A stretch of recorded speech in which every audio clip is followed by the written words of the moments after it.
Bonsoir à toutes et à tous. Merci de nous rejoindre sur Mercredi Politique. Ce soir sur ETélé, nous allons aujourd'hui nous intéresser aux transferts sociaux en démocratie. Quels sont les mécanismes? Il s'agit de comprendre la redistribution des revenus dans une république. En quoi, qu'est-ce que cela veut dire? Qu'est-ce que cela remonte? Quelle compréhension devons-nous avoir de la redistribution des revenus, du social, des transferts sociaux dans une république et en démocratie? Voilà donc le thème de notre émission ce soir. J'ai comme invité M. Amadidje Semevo. Il est analyste financier et homme politique également. Bonsoir M. Amadidje. Bonsoir M. Roussa. Merci de répondre à notre invitation. Tous les téléspectateurs de ETélé ont le réel plaisir de vous recevoir, de vous suivre aujourd'hui. C'est moi qui vous remercie. Très bien. Et nous avons également sur ce plateau Madame Andrea Bachumba. Elle est enseignante à la retraite, aujourd'hui présidente d'une ONG appelée ONG IETIN, qui s'occupe de l'éducation, du social, l'éducation des jeunes, de ceux du troisième âge, etc., etc.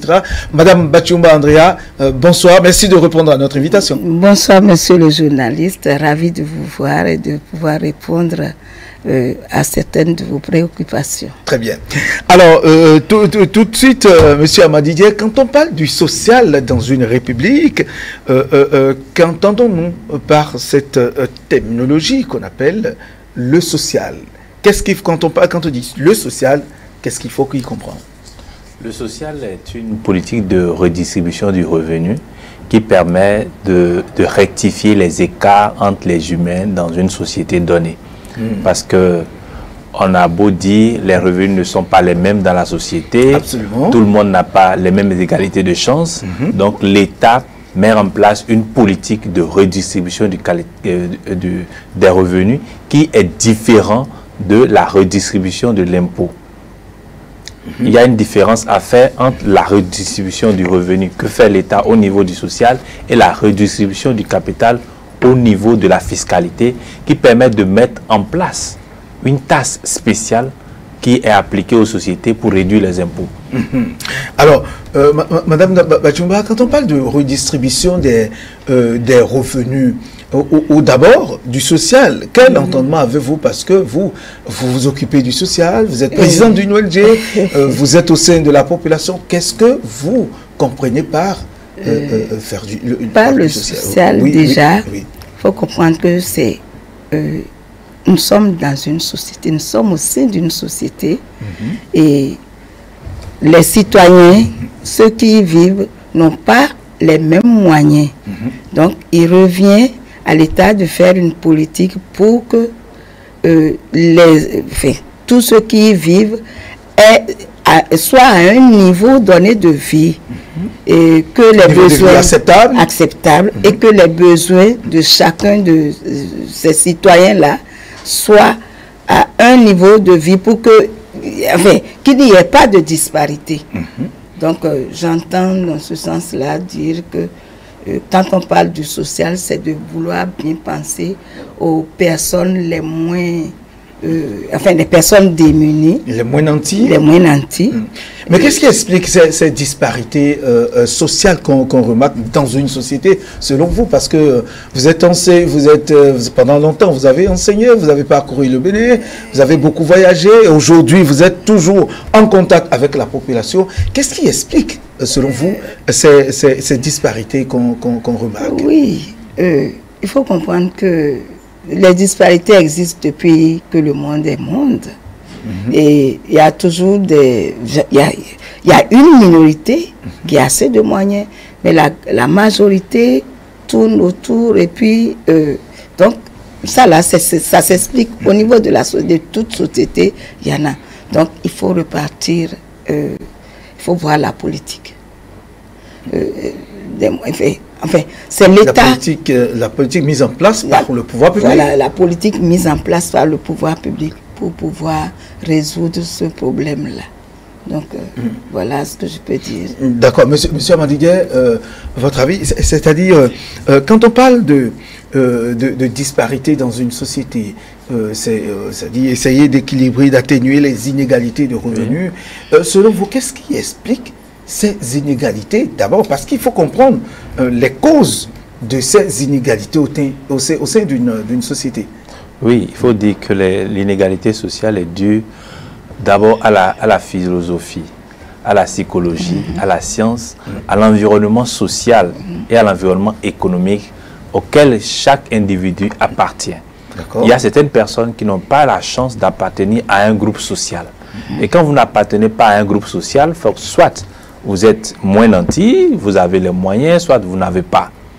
Quand vous appartenez à une région, il y a des régions qui sont plus développées, où les activités commerciales se développent beaucoup plus, qui permettent à ceux-là qui vivent dans ces localités d'avoir plus de moyens. Tandis que quelqu'un qui est placé, quand on prend par exemple un vulcanisateur qui reste à Cotonou, il n'aura pas forcément les mêmes moyens qu'un vulcanisateur à Karimama ou à Taguieta. Voilà. Donc ces inégalités-là ne sont pas forcément dues au manque de travail, mais dues à une condition économique ou conjoncturelle et qui se sont installées depuis la nuit des temps, qui fait que les populations vivent dans une égalité. Aussi au niveau du développement administratif, vous allez voir que certaines populations sont mieux traitées que d'autres. Donc ce qui crée une inégalité sociale. Certaines personnes se disent nous n'avons pas accès à ces choses parce que nous n'avons pas été à l'école, parce que nous n'avons pas reçu telle formation, et eux-mêmes se soustraient de façon unilatérale au bénéfice de certaines choses au niveau de l'État. Donc l'inégalité sociale est partie de là. Très bien. Alors cette inégalité sociale est partie de là, comme vous l'avez dit, mais est-ce qu'il faut, faudrait-il pas instaurer, y a-t-il des mécanismes pour réinstaurer, c'est-à-dire amenuiser, aplanir toutes ces irrégularités pour que chacun se retrouve dans cette société? Oui, exactement. Il y a la redistribution verticale et la redistribution horizontale des revenus. Dans le même temps, le développement économique, tant souhaité par toutes les nations, nécessite un niveau de vie. Et lorsque vous n'avez pas un certain niveau de vie, vous ne pouvez pas atteindre un niveau de développement donné. C'est pourquoi on a l'habitude de calculer les agrégats, le PIB, le PNB, l'indice de développement humain, où l'indice de développement humain est calculé sur la base de la qualité de la santé, des droits de l'homme, de l'enseignement, du niveau de vie sociale des populations. C'est sur ces bases-là qu'on calcule l'indice de développement humain. Maintenant, la redistribution verticale, comment elle se passe? C'est que l'État met en place un moyen où elle redistribue les revenus en monnaie ou soit en nature aux différentes populations. Soit elle le fait de façon verticale et ça concerne tout le monde dans la population. Ça concerne tout le monde. Et l'État met en place, par exemple, des centres de santé, des écoles. L'État met en place un marché pour permettre à tout le monde d'aller, de l'eau potable, ou soit l'État apporte son aide aux sinistrés ou aux personnes victimes d'accidents. Ça, c'est la redistribution horizontale. Merci. Madame Bachumba, oui. Et donc aujourd'hui, la construction, par exemple, d'écoles, des centres de santé, des routes, des marchés, etc., constitue aujourd'hui, c'est-à-dire une forme, un mécanisme de redistribution des revenus, des acquis sociaux dans une société. Oui. Nous pouvons dire que l'État pourvoit à son devoir. Donc, il y a des devoirs, il y a des droits dans chaque cité. Donc, parlant des droits, par exemple? Parlant des droits, oui. Le citoyen a droit à l'éducation, il a droit à la santé, il a droit aux services sociaux. La santé, l'éducation, la sécurité, surtout la sécurité et quoi d'autre. On a ces besoins fondamentaux. Donc, normalement, l'État doit pouvoir offrir assurer ses besoins, aider à assurer ces besoins-là pour chaque citoyen. Et c'est ce que vous dites. Il y a la construction d'écoles, des infrastructures, les centres de santé, les centres de sécurité. Donc, toutes ces choses-là, c'est pour que les revenus soient distribués selon les besoins de chaque population. Il y a également la nature. Monsieur Amadidje parlait des moyens. Enfin, dans la communauté, il faut voir que dans certaines régions, la nature a doté de richesses certaines régions. Certaines localités. Bien, oui. Et par exemple, dans le nord, on ne voit pas, ce ne serait pas les mêmes choses qu'au sud. Au sud, par exemple, nous avions l'eau, la mer, les étendues, et ce que nous n'avons pas, par exemple, dans le nord.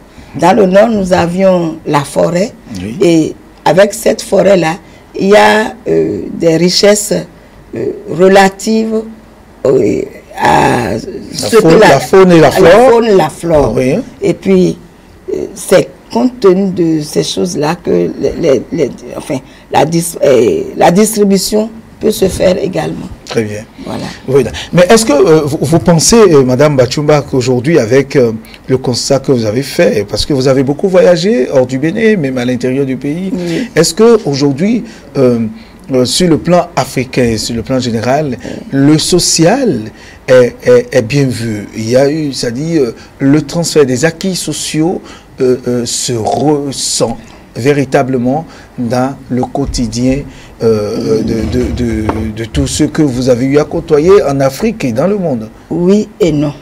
Oui et non. Oui et non. Oui, parce que l'État déploie des efforts pour que ça se fasse.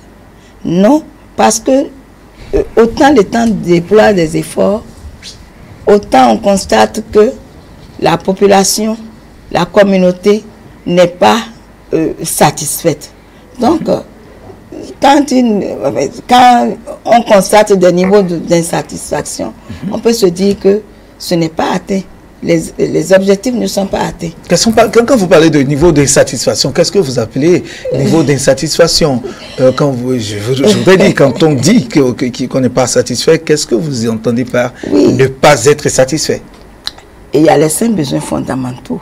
Oui, nous le savons très bien.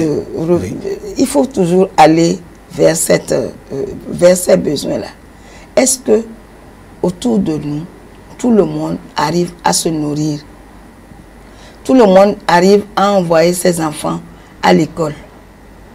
Est-ce que tout le monde arrive à aller à se faire soigner quand il est malade ou quand il est dans le besoin? Maintenant, est-ce que chacun, c'est pas nous autres là, mais le bas peuple, est-ce qu'il arrive à satisfaire ses besoins? C'est ça. Vous voyez que l'État déploie assez d'efforts. Il y a des millions, il y a des ci, il y a des ça, chaque fois. Mais est-ce que ça arrive à couvrir tous les besoins de la communauté? C'est en cela que nous pourrons dire oui et non. Parce que l'effort est fait. Mais quand ça n'arrive pas à atteindre l'objectif visé, ça veut dire que c'est toujours en moins. Oui, mais Madame Bachumba, quand vous parlez des 5 besoins fondamentaux, se nourrir, se soigner, se vêtir, etc., mais l'individu même qui vit dans la société n'a-t-il pas des efforts à faire à son niveau, c'est-à-dire travailler, entretenir ce qui est fait, le peu qui est fait, c'est-à-dire faire des efforts dans son milieu immédiat, puisque, je le dis, dans vos sorties, dans vos activités, en tant que présidente de l'ONG, quelle est cette sensibilisation que vous menez à l'endroit de ces populations pour que, bon, ce qui est sûr, vous n'allez pas partir leur dire, vous n'arrivez pas à vous soigner, à vous nourrir, vous ne mangez pas à votre faim, mais non, il y a une autonomie, il faut rechercher l'autonomie. Donc, trouver, pouvoir orienter les personnes que nous voyons, les personnes sensibles, les personnes vulnérables, il faut qu'elles aient quelque chose à faire.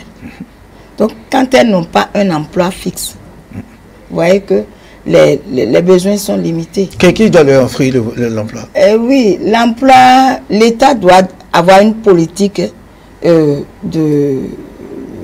donner de l'emploi. C'est vrai, Mais le citoyen également doit se créer de l'emploi. Parce que l'État ne peut pas tout donner. Très bien. Puisque l'État ne peut pas tout donner, il faut que chacun puisse alors faire des efforts pour trouver une activité à mener. Et là, on pourra dire que l'auto-emploi, la formation à l'auto-emploi. Aujourd'hui, bon nombre de personnes créent leurs emplois. Donc, c'est vrai qu'en créant les emplois, il y a également des taxes qui vont suivre. Il y a également des charges qui vont suivre. Tout ça, c'est pour alimenter également les poches de l'État. Très bien. Mais, oui, allez-y. Quand c'est trop aussi, ça astreint. D'accord. Ça astreint, ça étouffe. Donc, il faut encore faire une politique. Il faut revoir la politique de distribution de ces charges. De ces charges. D'accord.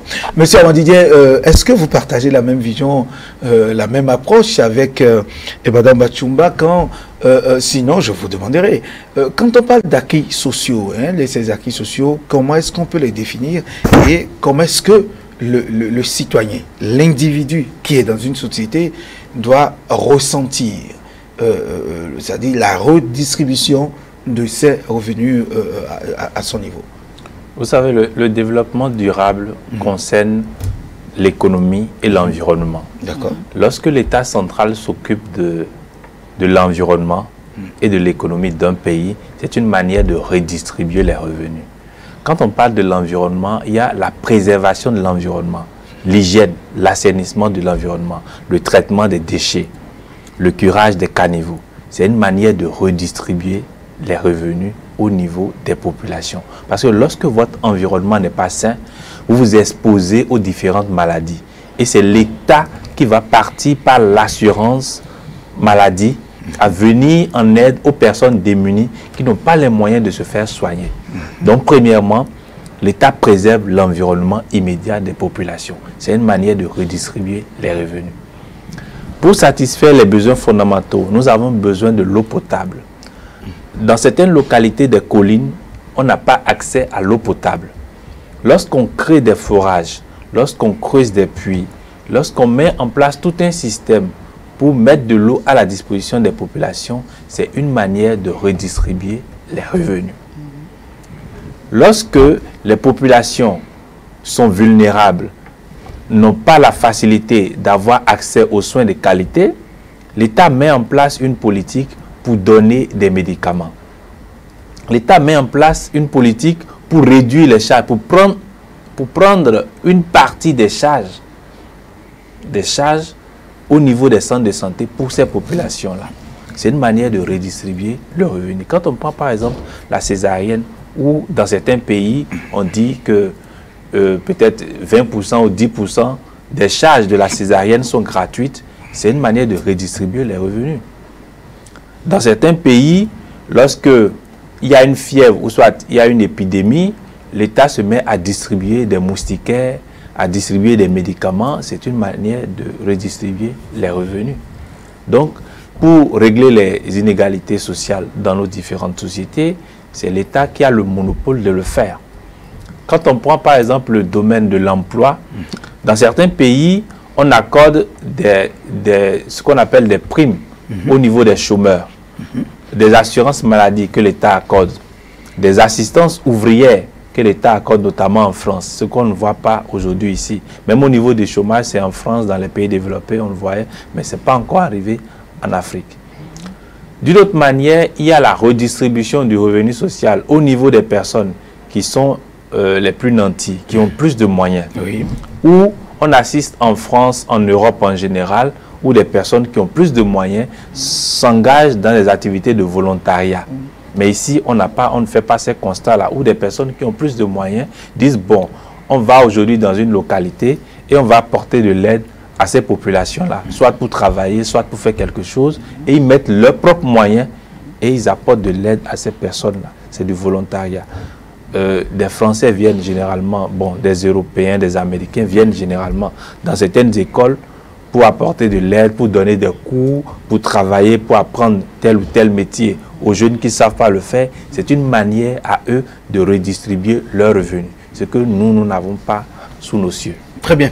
Merci, monsieur Semavo. Mais vous savez, vous venez de le citer, l'assainissement de l'environnement, par exemple, avec les millions que l'État déploie dans chaque pays pour qu'on en arrive là, pour qu'on ait un environnement sain. Les hommes, sinon Paris, je donne l'exemple du Bénin, les Béninois ne comprennent pas qu'on ait les rues de Cotonou, de Parakou, de Porto Novo bien propres, bien balayées, presque tous les soirs, constituent, c'est-à-dire un ressentiment de ces retombées. Les gens n'ont pas peut-être à l'esprit que le fait d'avoir de l'eau potable, même dans les régions peut-être de Dassa, géomorphologiquement difficile d'accès, aujourd'hui de l'eau par exemple, dans de l'eau à Kobli, de l'eau potable à Kobli, Porga, des zones assez reculées, que aussi c'est la redistribution de ces revenus. Est-ce que ça doit être cela? Bon, je dirais que c'est le niveau de développement qui fait que nous ne comprenons pas toujours bien ce qui est en train d'être fait.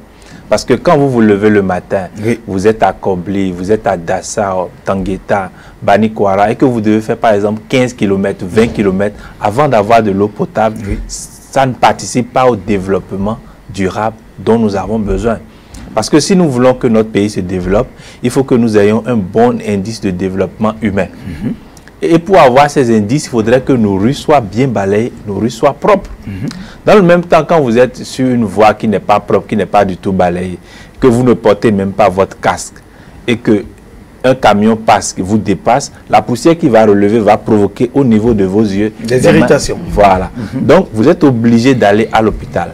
Et vous n'avez pas les moyens de voir un ophtalmologue pour vous prendre tout de suite en charge. C'est l'État qui va mettre en place des moyens pour réduire ces charges-là, pour vous assister. C'est pourquoi il faut comprendre l'importance du travail que l'État est en train de faire dans les pays africains au niveau de l'entretien de nos ruelles. La ville de Kigali, qui dans les années antérieures était un pays qui est sorti fraîchement de la guerre, aujourd'hui Kigali est la plus belle ville d'Afrique. Simplement parce qu'ils ont entretenu leur voie, l'environnement social est mieux maîtrisé et mieux géré, les déchets sont bien traités, bien gérés.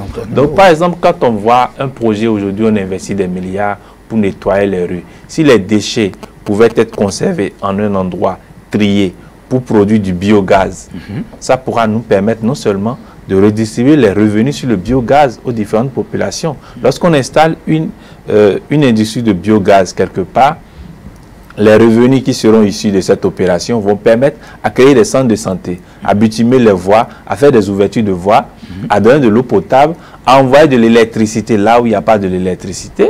C'est une redistribution de revenus. Très bien. Madame Bachumba, pour certains Béninois, certains Africains, bénéficier, faire du social, en tout cas que les gouvernants sont en train de faire du social, pour eux, c'est avoir de l'argent, qu'on se mette à distribuer de l'argent. C'est peut-être ça que les Africains et les hommes pensent, qu'il s'agit là d'une question du social. Oui. Est-ce que c'est la même vision? C'est ainsi qu'on doit comprendre le social? Les gens pensent que c'est l'argent qu'il faut distribuer, alors que ce n'est pas l'argent. Surtout, excusez-moi, surtout vous les femmes. Surtout les femmes qui pensent que, bon, avec le microcrédit, il faut bénéficier de microcrédit à tout bout de champ. C'est ça, il faut qu'on leur distribue de l'argent. C'est ça qui fait que... leur distribuer de l'argent, les microcrédits qu'on apporte aux femmes, est-ce qu'elles savent gérer ça? Il faut normalement pouvoir leur expliquer. Non, mais il faut qu'elles sachent d'abord d'où est-ce que c'est venu. Oui. D'où est-ce que c'est venu? D'où est-ce que c'est l'argent? C'est certainement l'argent du contribuable. Ça le ramasser de tout ce qui est perçu un peu partout. Un peu partout. Oui, c'est justement une éducation qu'il leur faut. L'éducation de base. C'est-à-dire, elles n'ont pas encore compris ça. Donc, il faut de la sensibilisation. Il faut de l'explication. Puisque c'est ce que vous faites d'ailleurs, votre ONG. C'est ce que nous faisons. C'est ce que nous faisons. Il faut pouvoir aller auprès des communautés, leur expliquer tout ce qu'on fait pour trouver de l'argent dans le pays. Et les contributions et les subventions, c'est pour les c'est pour les personnes démunies diront non. Mais si elles-mêmes ne savent pas, il faut que qu'on leur apporte cette explication-là, qu'elles comprennent que tel acte posé a des conséquences que voici. Donc il faut pouvoir aller vers elles, leur expliquer. Et l'État ne pourra pas tout faire seul. Il faut des personnes, des structures d'accompagnement. Et les gens également ont des difficultés parce qu'elles ne sentent pas ces mesures d'accompagnement-là sous la main. Elles ne se sentent pas accompagnées de fait. Comment doivent-elles se sentir accompagnées? Oui, se sentir accompagnées là, c'est que quand elles sont dans le besoin, dès qu'elles sont dans le besoin, ces personnes-là sont dans le besoin. Il faut qu'elles trouvent en même temps. Dans quel besoin, par exemple, Mme Bachumba? Voilà. Elles sont dans le besoin, mais elles sont dans le besoin, mais de quel besoin? Quel type de besoin? Voilà. La femme est à la maison. Le couple, disons, le couple est là. Le monsieur a perdu son emploi. La femme ne veut pas comprendre que le monsieur n'a pas les moyens pour pouvoir répondre aux besoins. Pourquoi est-ce qu'elle ne va pas comprendre? L'enfant doit aller à l'école. Arrivé à l'école, il y a des besoins là-bas. L'enfant est malade. Il faut aller au centre de santé. Mais il faut aller comment? Avec de l'argent. Même s'il y a subvention au niveau des centres de santé. Des centres de santé. Oui. Mais il y a au moins une participation, une contribution de la personne qui est dans le besoin. Donc, il faut qu'elle puisse trouver quelque chose. Mais la personne n'a pas trouvé. Parce que peut-être disant qu'elle n'a pas d'emploi. Mais on crée les emplois. Maintenant, il faut que les personnes aussi sachent aller à la rescousse, choses là, savoir comment faire pour trouver à faire. Parce que ce n'est pas nécessairement. L'école a formé, ne tenant pas compte des besoins de la société. C'est pourquoi, vous excusez, il y a un peu de disparité à ce niveau-là. Maintenant, ce n'est pas ce que vous avez appris nécessairement que vous allez faire. Il faut alors aller à la quête du travail. Vous êtes obligé de faire ce que vous n'avez pas appris. Maintenant, d'autres disent, ah non, moi je ne suis pas formé pour telle chose, donc je ne peux pas aller vers telle action pour pouvoir trouver les moyens. Donc, j'attends que ça vienne. Est-ce que là, c'est, excusez-moi le terme, monsieur Semevo, est-ce que ce n'est pas du fainéantisme, le fait, oui, on peut expliquer ça. de mauvaise volonté, parce que ça dit, vous n'avez pas de l'emploi. C'est parce que la personne n'a pas encore compris. La personne n'a pas compris. Il faut pouvoir lui expliquer que c'est parce que tu as appris nécessairement qui va te servir. Maintenant, toi-même, là, quand on te forme, tu dois t'auto-former. Donc, c'est à ça qu'il faut maintenant éduquer le commun des... Si nous prenons l'exemple de notre pays, le Bénin, ce qu'on vit aujourd'hui, M. Semevo, Mme Bachumba, avec la réalisation, non pas pour faire... en tout cas, la propagande pour le pouvoir en place, lorsqu'on trace des voies, par exemple à Cotonou aujourd'hui, au Bénin en général, asphaltage, ce que nous assistons, des rues qui sont aujourd'hui ouvertes et qui permet à certains quartiers de bénéficier de la lumière, en même temps de l'eau, des voies pavées, il n'y a plus d'inondation. Des gens transforment même leur maison, leur chambre à coucher, salon, qui est déjà au bord de la voie pavée, en des boutiques. Est-ce que, n'est-ce pas là, d'abord, cette voie qui vient d'être asphaltée, en pavé comme en goudron, ce n'est pas là une redistribution aussi des revenus? C'est une redistribution des revenus parce que déjà en traçant les voies, qui sont ceux qui viendront faire ces travaux-là? C'est ceux qui sont dans le milieu, c'est des concernés. Ce sont les concernés qui viennent s'activer là, qui viennent œuvrer là, donc ils auront droit à un revenu. Et ce revenu-là, c'est une redistribution, je peux dire. Maintenant, si à la suite de ces travaux-là, ils ont la rue est mise en valeur et ils ont leur maison qu'ils mettent encore, qu'ils transforment, qu'ils modèlent pour pouvoir mettre ça en location, ça fait encore une redistribution de revenus parce qu'ils ont su mettre et offrir le besoin acquis de droit. D'accord. Monsieur Semavo, donc le traçage des voies, l'ouverture des voies, parce qu'aujourd'hui, sur l'ensemble du pays, des régions qui n'ont jamais rêvé bénéficier de pavés, en tout cas des localités, je dirais, des localités, des quartiers bafonneux qui n'ont jamais pensé bénéficier de l'asphaltage, du goudron. Aujourd'hui, tout est ouvert. Et est-ce que les gens ont compris que ça fait partie des retombées sociales, c'est-à-dire tout ce qui est des redistributions sociaux, des revenus sociaux? Les populations africaines ne comprennent pas ça. Parce qu'on dit généralement en économie, les voies de développement passent par le développement de la voie. Et vous vous rappelez, avant 1996, on disait, c'est pas pavé, on va manger. Donc, ça veut dire que les populations n'ont pas compris en réalité pourquoi est-ce qu'on ouvrait ces voies. Et jusqu'à aujourd'hui, quand on entend les remue-ménage au niveau de la population, on sent en réalité que les populations n'ont pas encore compris l'importance de ces ouvertures de voies-là. Quand vous allez quelque part à Djonké où il était difficile de faire un crochet, aujourd'hui vous avez la possibilité de faire facilement les allées et venir. Ce qui permet non seulement de désenclaver l'environnement, de permettre la création des activités de revenus, de permettre aux femmes qui n'ont pas la possibilité de mettre quelque chose sur leur portail et de vendre, de créer une petite activité, de mettre quelque chose devant leur portail et de revendre. C'est une manière de redistribuer les revenus au niveau de l'État. C'est pourquoi nous devons permettre à l'État d'élargir l'assiette de l'impôt. C'est-à-dire, nous devons payer nos impôts à temps, par exemple le quitus fiscal, nous devons payer nos impôts, nous devons être à jour vis-à-vis du fisc pour permettre à l'État d'avoir assez de moyens et de subvenir à tous nos besoins.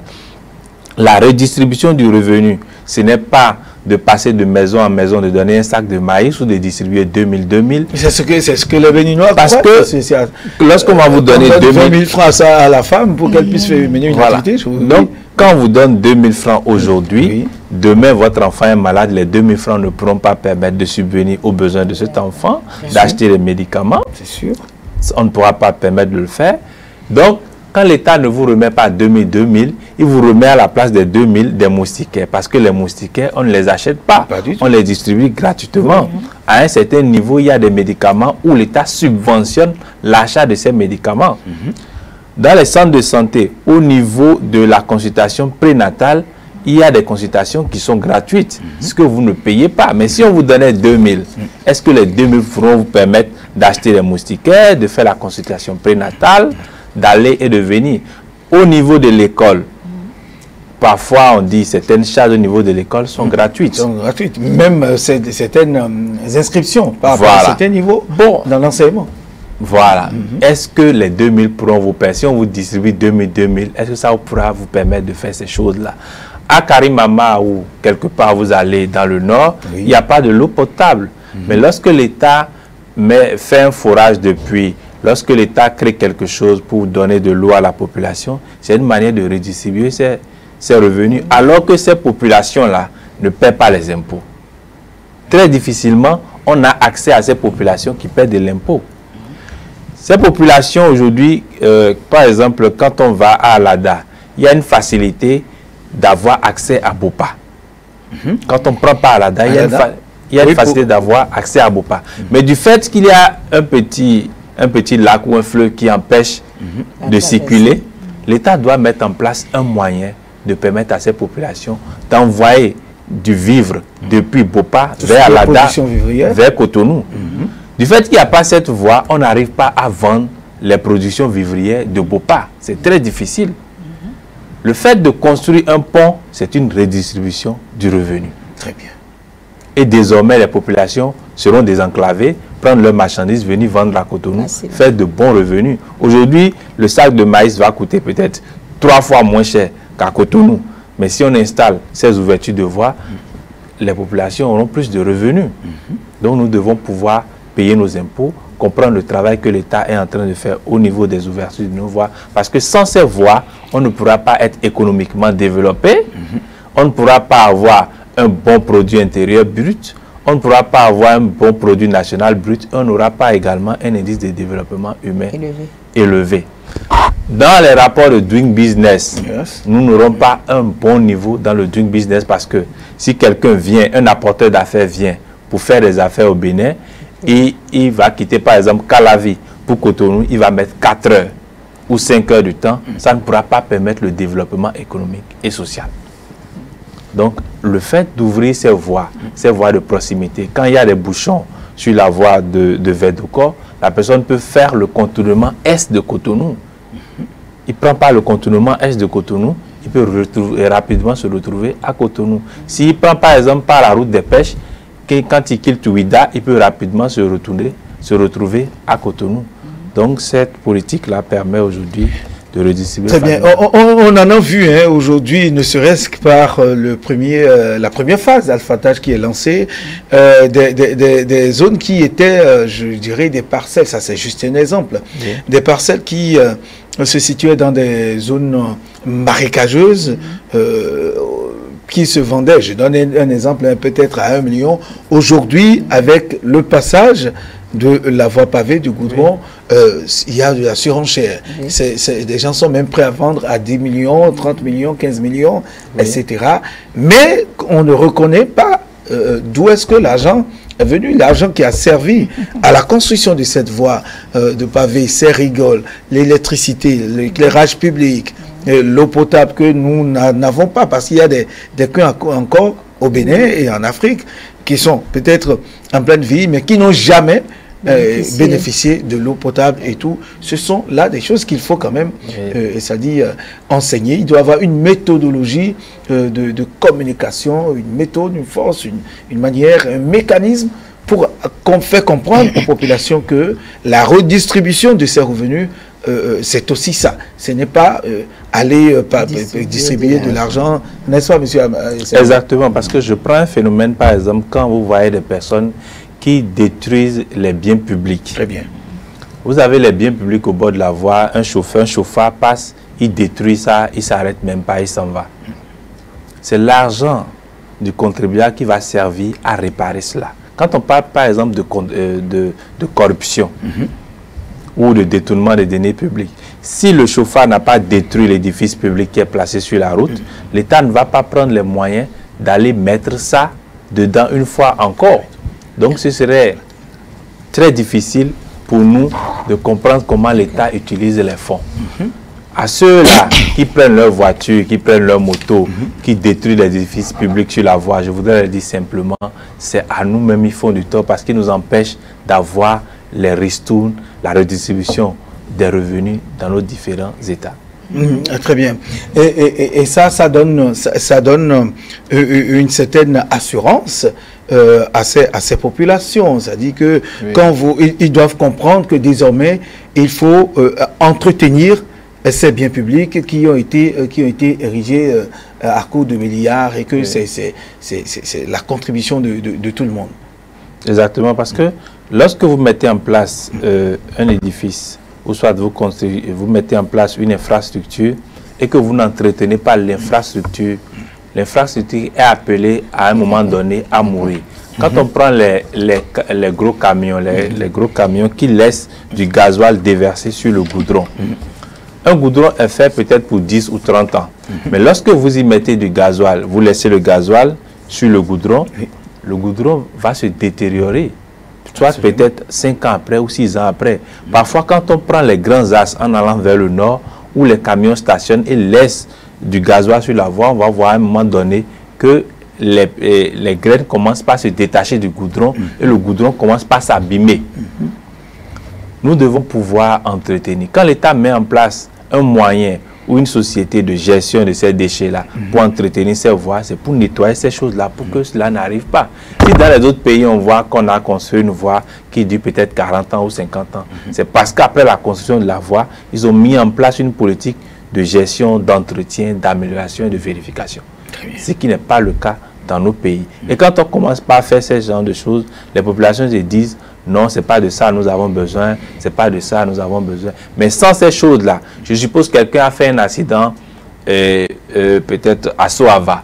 Si on n'a pas construit, on n'a pas fait alphatage vers Soava, comment une ambulance peut se déplacer depuis Cotonou pour aller chercher un malade à Soava? Donc, il faut nécessairement ces ouvertures de voies pour permettre à l'État d'intervenir partout où besoin sera. Madame Bachouma. Oui, monsieur. Oui, votre réaction par rapport à la question. Oui, ce qu'il dit est vrai.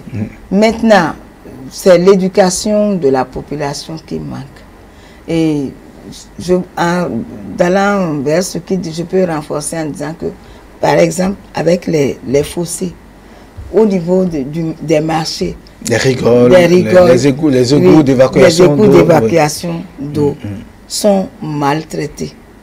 Les femmes prennent des déchets avec de l'eau et tout ça, elles viennent vider.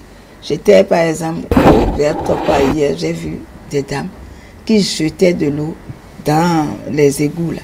Je dis mais voilà, si ces femmes-là, on arrivait maintenant vers elles et on les sensibilisait, elles comprendraient que cet acte qu'elles sont en train de poser là revient encore, les rattrape. Parce que quand il y aura inondation, l'eau ne pourra plus passer parce que les déchets ont bouché les tuyaux d'évacuation. Maintenant, il y a aussi le fait que l'État ne pourra pas tout faire tout seul, comme je le dis. Il y a les ONG qui vont en renfort à cette situation. Et justement, c'est là que je m'en vais vous poser la question. Quel est votre rôle dans ce système, dans ce que vous observez? Quelle est votre part de responsabilité pour sensibiliser les citoyens aux dangers auxquels ils sont exposés ou bien aux désordres auxquels ils participent? Nous, par exemple, je suis membre d'un réseau, notre ONG est membre d'un réseau. Nous sommes allés en sensibilisation dans une zone, dans le Mono et le Koufo par exemple. Nous avons parlé de l'éducation, nous avons fait de l'éducation à la citoyenneté par rapport au paiement des impôts, au paiement des taxes. Et il y a eu un suivi. Des gens ont compris que aujourd'hui, les dames surtout ont compris que aujourd'hui elles doivent payer les taxes civiques. Les taxes civiques, même pour les municipalités, je parle des boutiques qui sont bénévoles, même des taxes de 50 francs, 100 francs, 200 francs qu'on doit payer dans les marchés pour occupation. On leur a apporté l'information. Ça pose problème. Et puis, ça pose problème. Oui. Mais on leur a apporté l'information. Et aujourd'hui, celles qui fermaient les boutiques, celles qui fermaient les kiosques et tout ça là, à l'approche, à l'arrivée des services des impôts, oui, ont elles-mêmes commencé par aller vers ces services-là pour payer. Donc ça là, ça s'est passé à Kouyogu par exemple. On a sensibilisé les femmes, on a formé des femmes pour ça. Les femmes comment dirait-on, des mouvements, les femmes qui sont dans les corporations, les groupes villageois, là, les groupes villageois de femmes, là, on leur a porté l'information. Et aujourd'hui, elles savent que désormais, là, elles ne doivent plus fermer les boutiques, mais elles doivent c'est leur contribution à bon, la collecte, c'est leur participation à la construction de cette... Donc, on leur a montré, on leur a parlé de leurs devoirs, parce que ce sont des devoirs, des devoirs citoyens. Et si ces devoirs-là ne sont pas accomplis, on ne peut pas faire face, réclamer les droits. Quoi que ce soit de l'État. Donc, voilà, c'était une situation pour juste donner un exemple de ce que les ONG doivent faire dans ce sens-là. Elles doivent être des courroies de transmission de l'État central vers les populations et des populations vers l'État. Ce n'est pas seulement réclamer les droits, il faut maintenant permettre aux autres aussi de connaître leurs devoirs. Donc il faut renforcer les capacités des citoyens quant à leurs devoirs avant de pouvoir réclamer leurs droits. Très bien.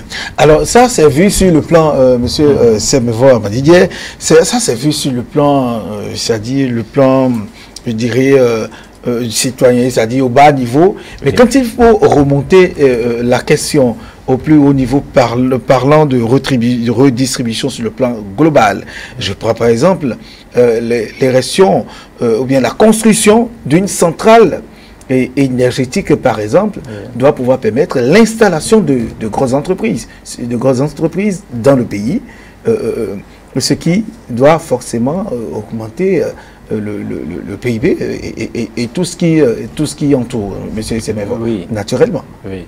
Quand on prend la construction d'une centrale électrique, la centrale électrique, par exemple, de Maria Agleta a été construite, mais il n'y a pas de voie d'accès à la centrale de Maria Agleta. Parce que quand vous prenez la voie depuis Womé pour rejoindre la localité, en saison pluvieuse, on n'a pas facilement accès. Donc l'État doit tracer des voies. Il y a eu des voies pavées, il y a eu des voies pavées qui sont quand même... Des voies pavées qui doivent être mises en place pour permettre aux populations d'avoir accès. C'est-à-dire si des industries veulent venir s'installer peut-être à proximité, qu'elles aient la facilité de venir s'installer. Et si elles sont en train de produire des biens et des services, qu'elles puissent avoir aussi la facilité de faire transiter ces biens et ces services-là vers d'autres localités.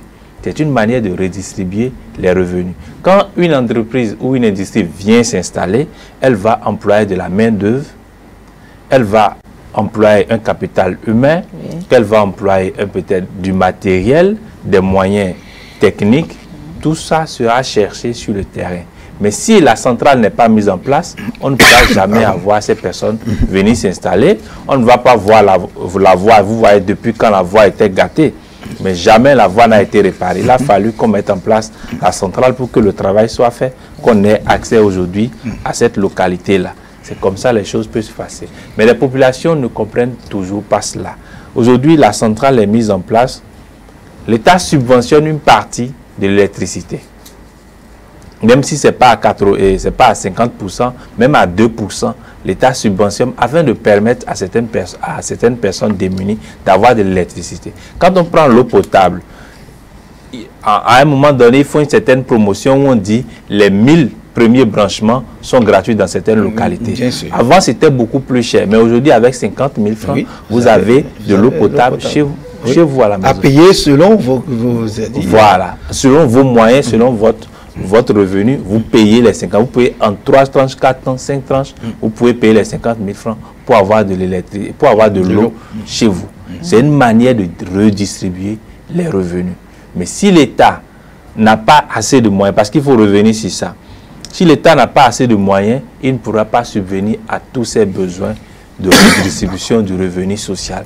Si des personnes qui travaillent dans l'administration publique se soustraient au paiement des impôts, quand ils ont un petit commerce quelque part, ils se cachent lorsque le fisc arrive, ça ne pourra pas permettre à l'État de faire face à ces charges-là. Parce que c'est à partir de l'impôt qu'on peut payer, qu'on peut subvenir aux besoins des populations, faire du social. Parce que le social constitue le socle même de la démocratie. Très bien. Quand dans une démocratie, il n'y a pas du social, ce n'est pas de la démocratie, le pays va chuter à un moment donné. Si, par exemple, pendant 4 ans, le président ne mettait pas en place des voies, il ne faisait rien, on allait dire, mais qu'est-ce qu'il fait? Et la population allait commencer par s'énerver. Quand on prend, par exemple, la situation géoéconomique avec le Nigeria, vous constatez que malgré la fermeture des frontières avec le Nigeria, le Bénin arrive à survivre. Absolument. On n'a pas du carburant, on avait l'habitude de vivre du carburant de la contrebande du Nigeria, mais malgré que les frontières sont fermées, nous avons du carburant. Les populations béninoises vaquent à leurs occupations tous les jours et elles reviennent. C'est parce que les revenus sont bien gérés, sont bien conservés, que nous avons l'assistance face à ce phénomène avec le Nigeria. Et pour tous les autres phénomènes aussi, que ce soit pour les épidémies, que ce soit pour la maladie, que ce soit pour l'éducation, dans le secteur éducatif. Mais il y a une chose qu'il faut rappeler. Lorsque l'État dit, par exemple, la contribution est de 50 000, on fait passer peut-être à 100 000, ou soit la contribution est de 50 000, on ramène à 30 000, à 40 000, ce n'est pas du social. Ce n'est pas du social. La construction d'écoles, c'est déjà du social. Mais le fait de baisser ou d'augmenter la scolarité, ce n'est pas du social, ça relève de la fiscalité. Parce que pour déterminer les charges et les différents agrégats de l'État, ça fait partie. D'accord, et donc une sensibilisation s'impose. Donc, il faut... je vais revenir à vous, je vais passer la parole à Mme Bachumba. Vous allez profiter pour dire votre mot de fait parce que nous sommes à la fin de cette émission. Et donc, vu au regard de ce que M. Semevo a expliqué, il faut forcément une politique de sensibilisation des populations, des citoyens par rapport à ces mécanismes de redistribution, de transfert des transferts sociaux en démocratie, savoir tout ce que vous venez d'exposer et savoir transmettre à la population pour qu'elle comprenne le bien fondé de ce que vous dites. Oui, il faut pouvoir savoir aller vers les populations, les sensibiliser, agir sur leur conscience, changer le mental. Donc, on pourra parler du travail social, du changement social, qui va commencer au niveau de la famille, depuis la base vers le sommet. Très bien. Maintenant, il faut également aller vers ceux qui ont les moyens, les gros moyens. Parce que quand vous allez vers ces personnes-là, c'est des personnes qui ne comprennent pas. Donc, c'est là où il faut maintenant accentuer sur le changement social, le changement des mentalités. C'est surtout ça. Par exemple, mon ami disait tout à l'heure qu'au niveau, dans les pays occidentaux, ceux qui ont assez de moyens vont vers le bas peuple pour mener des actions. Absolument. Ici, nous ne trouvons pas ça parce que l'éducation n'a pas été dans ce sens-là. Ceux qui en ont veulent toujours rester avec ceux qu'ils ont. Mais ceux qui n'en ont pas là, on ne veut pas les aider, on ne veut pas aller vers elles. Par exemple, quand nous organisons des activités vers l'enfance, à l'endroit de l'enfance malheureuse, vous allez vers une structure qui pouvait donner un peu de ce que cette structure-là a pour penser aux autres. Elle va vous dire, non, que vous venez commander. Vous venez faire ci, vous venez les embêter, on ne vous reçoit même pas.